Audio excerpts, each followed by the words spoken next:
तर आम्ही mutual fund distribution चालू केलं 2017ला. प्री कोविड मला असं जाणवतं जे लोक आलेले रेफरन्सिंग थ्रू त्यांची थांबायची कॅपॅसिटी रिटर्न्स पहिले नाही मिळाले तर होल्डिंग कॅपॅसिटी विजावी 2020 नंतर जे लोक आले दे आर मोर फिनिकी, म्हणजे त्यांना रिटर्न्स नाही दिसले तर ते लगेच घाबरतात, पॅनिक होतात, निघून जातात. हा जो ट्रान्झिशन आलाय 2020 नंतर ह्याच्याबद्दल तुम्ही काय सांगू शकता? सर तुम्ही बघा 2020 नंतर मी जसं म्हटलं तुम्हाला लास्ट 3 वर्षामध्ये 4 वर्षामध्ये ऑलमोस्ट डबल झाले पोर्टफोलिओ.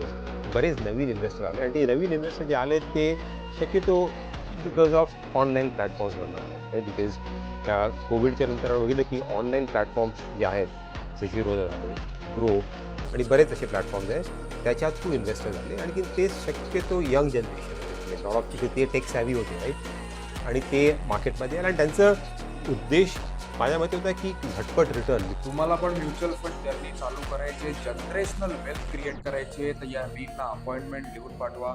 तुम्हाला गुगल फॉर्म DM होईल, तो भरा, माझी टीम तुम्हाला कॉल करेल. थँक्यू.